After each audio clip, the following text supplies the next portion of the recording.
روبینہ طاہر: جانوروں سے مجھے بے انتہا محبت ہے۔ اس بات کا اندازہ آپ اس بات سے لگا سکتے ہیں کہ میرے پاس بلبل، کوئل، مینا، طوطا اور بہت سے پرندے ہیں۔ امی ابو مجھے ہمیشہ سمجھاتے ہیں کہ بیٹا، پرندوں کو قید میں نہ رکھو کیونکہ یہ آزاد فضا کے باسی ہیں، انہیں قید میں رکھنے سے تمہیں گناہ ہوگا۔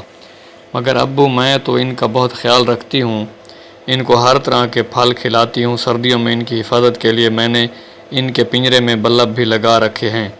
انہیں پرندوں تو خوش ہونا چاہیے، بھلا جنگل میں کوئی ان کا اتنا خیال رکھتا ہے؟ ابو میری بات سن کر ہمیشہ کی طرح مسکرا دیے۔ شاید وہ مجھے سمجھتے تھے کہ میں نادان ہوں جب بھی ایسی باتیں کرتی ہوں، حالانکہ ابو کو کیا پتہ کہ میں ان پرندوں سے کتنا پیار کرتی ہوں، مگر ان کو آزاد کر دوں یہ میرے لیے بہت مشکل تھا۔ ایک دن امی ابو شادی کی تقریب میں گئے ہوئے تھے، میں اس وجہ سے نہیں گئی کیونکہ کل میرا پیپر تھا۔ امی ابو کے جانے کے بعد میں نے پرندوں کو دانہ ڈالا اور امتحان کی تیاری کے لیے کمرے میں دروازہ بند کر کے بیٹھ گئی۔ تھوڑی دیر میں مجھے پیاس محسوس ہوئی۔ میں نے دروازہ کھول کے پانی پینے کے لیے جانا چاہا، مگر یہ کیا، دروازہ تو لاک ہو چکا تھا۔ مگر کیسے؟ شاید میں نے دروازے کو جھٹکے سے تیزی سے بند کیا تھا، مگر اب کیا کروں؟ امی ابو تو رات 9 بجے سے پہلے نہیں آئیں گے اور ابھی تو 7:30 بجے ہیں۔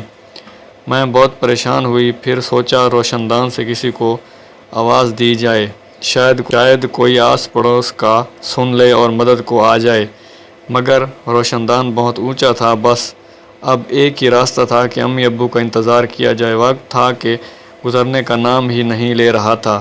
اب مجھے احساس ہوا کہ ابھی ہم جو تھوڑی دیر کو ایک کمرے میں قید ہو گئے ہیں تو کتنا ہلکان و پریشان ہو رہے ہیں، حالانکہ مجھے تو بس تھوڑی دیر کے لیے بغیر کسی تکلیف اور پریشانی کے اپنے ابو امی کا انتظار کرنا تھا۔ اس کے علاوہ کوئی مسئلہ نہ تھا، اور یہ پرندے جن کو ہم نے کب سے قید کر رکھا، ان کا بھی تو دل چاہتا ہوگا کہ یہ آزاد ہو جائیں، جس طرح کہ اس وقت ہمارا دل تڑپ رہا ہے کہ کسی نہ کسی طرح اس کمرے کی قید سے آزاد ہو جائیں۔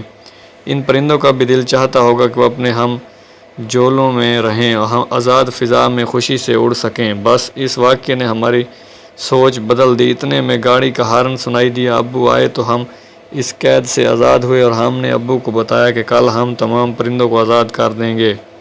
امی نے کہا، ابھی کیوں نہیں؟ ہم نے کہا، امی جان، ابھی بہت رات ہو گئی ہے، میں نے ان کو ابھی چھوڑ دیا تو ان کو اپنی منزل ڈھونڈنے میں دشواری ہوگی۔ صبح کے وقت ان کو اچھی طرح دانہ پانی ڈال کر اور جی بھر کر دیکھ کر میں نے ان کو رخصت کر دوں گی۔ اب میری بات سن کر بہت خوش ہوئے اور انہوں نے کہا، واقعہ تم پرندوں سے بہت محبت کرتی ہو اور یقیناً آج کے بعد یہ تم سے بھی بہت محبت کریں گے جب وہ خود کو آزاد فضا میں پائیں گے، کیونکہ آزادی انہیں بھی چاہیے۔